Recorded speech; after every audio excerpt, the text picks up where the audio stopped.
My dear friend, let me start by saying something that I know many of us over the age of 70 feel but rarely say out loud. Life at this stage is different. The pace is slower, the world seems louder, and memories, well, sometimes they slip away like shadows in the evening light. Have you ever walked into a room and forgotten why you went there, or looked at someone's face and struggled to place the name, "You're not alone"? These little slips, they can feel unsettling, maybe even a little scary at times. But let me tell you something with all the warmth and certainty in my heart, your mind is still a treasure. It holds decades of love, laughter, wisdom, and resilience. And just like a well-tended garden, it can bloom beautifully even now. So come sit with me, like two old friends on a porch swing, sharing a warm cup of tea. Let's talk not just about forgetting things, but about remembering. Let's talk about keeping our minds sharp, our spirits high, and our days full of meaning. Because memory is not just about recalling names or numbers, it's about holding on to the essence of who we are, the stories we've lived, and the lessons we're still here to share. You see, memory is like a muscle, and just like our joints need stretching and our bones need movement, our minds need gentle, loving care to stay strong. That's the heart of what we'll talk about today. Memory-boosting tips, yes, the practical, helpful kind, but more than that, we're going to talk about how to live with clarity, joy, and purpose. Even after 70, now let's begin with the simplest but most powerful truth. Your brain is still growing. Science tells us that even in our 70s, 80s, and beyond, the brain is capable of forming new connections. It's called neuroplasticity. What a beautiful word, isn't it?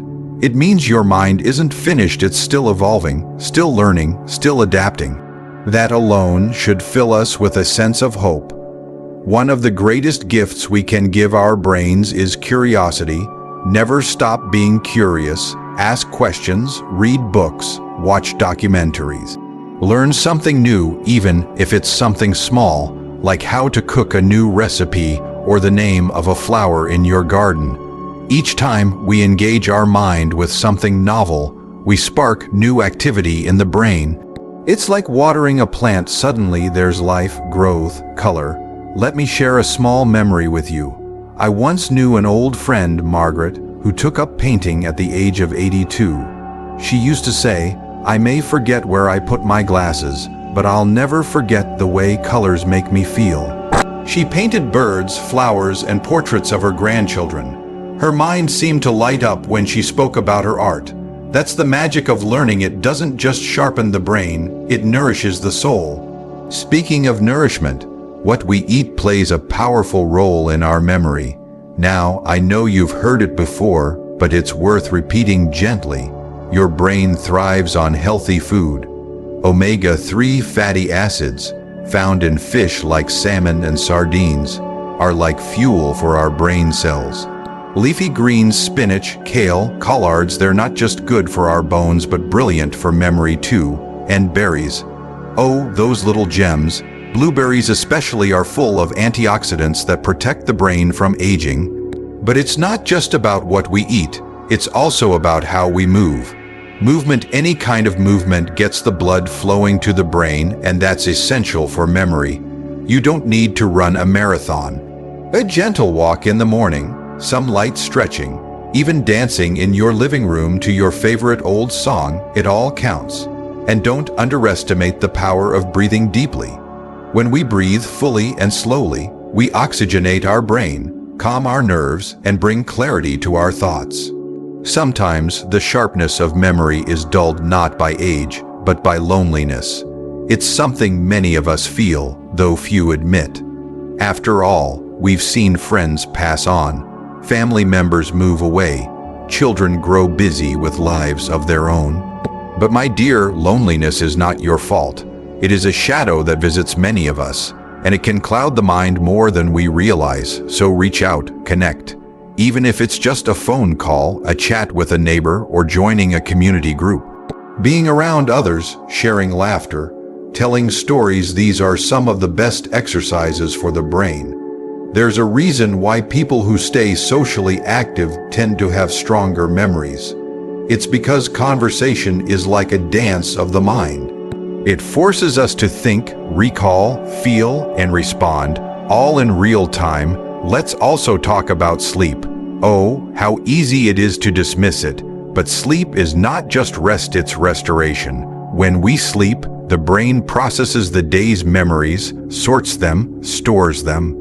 Without enough quality sleep, memory becomes like a cluttered attic, things get lost. So, make your sleep sacred, keep a bedtime routine, dim the lights, avoid screens, let yourself drift into a peaceful slumber, knowing that your brain is healing as you rest. And now, just for a moment, pause, feel your heartbeat, listen to the silence around you. This moment right here, right now is where memory is born. Being present is the foundation of remembering. If you're always distracted, always rushing, always worrying, it's hard for the mind to hold on to what's important.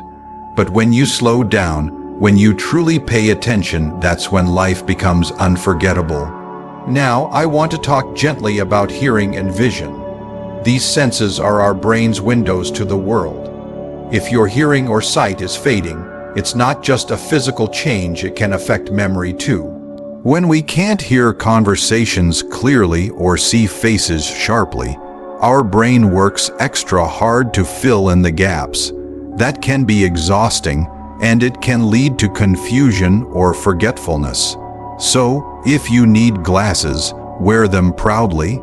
If you need a hearing aid, don't let pride stand in the way. There is no shame in using the tools that help us stay connected. In fact, there's great wisdom in adapting.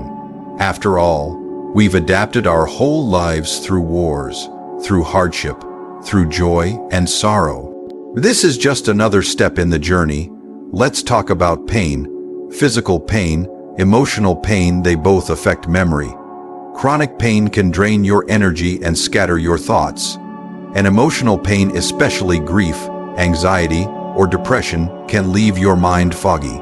So, be kind to yourself. If you're hurting, don't suffer in silence. Speak to someone. Let others help you carry the load.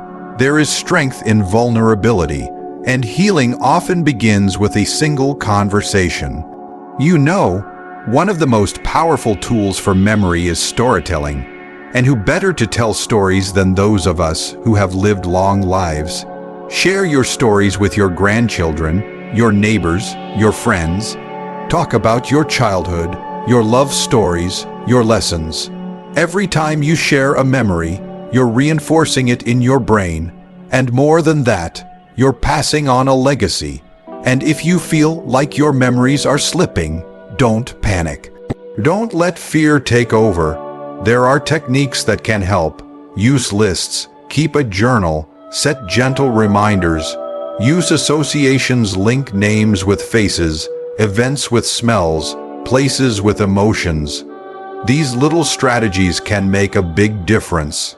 Also, practice mindfulness. Meditation isn't just for the young. Even 5 minutes a day sitting quietly, focusing on your breath can improve focus and memory. It's like giving your brain a warm bath. Let your thoughts settle, let the noise fade, and listen, truly listen, to what your heart is saying. If you've made it this far, take a moment to gently like, subscribe, and leave a comment. Your presence here means the world, and your voice deserves to be heard. Now, let me tell you something from the depths of my heart. Aging does not mean fading. It means refining. We become deeper, wiser, more attuned to what truly matters. Our value is not in how fast we think or how much we remember, but in the kindness we offer, the grace we carry, the love we give. Let this stage of life be not an ending, but a blooming. Keep challenging your mind, stay curious, laugh often, love deeply, and forgive easily, especially yourself. There is so much life still to live. So many sunrises to see, so many people to bless with your presence. If you ever feel like your memory is slipping, remember this: you are still here, you are still learning, you are still important. And you are never, ever alone. Take care of your mind the way you'd care for a delicate rose, gently, patiently, lovingly, and watch how it continues to unfold, petal by petal, moment by moment. Let every day be a chance to remember the beauty around you and the beauty within you. Thank you for sharing this time with me, dear friend.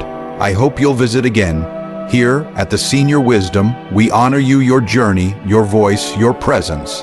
Until next time, stay well, stay hopeful, and always, stay wonderfully you.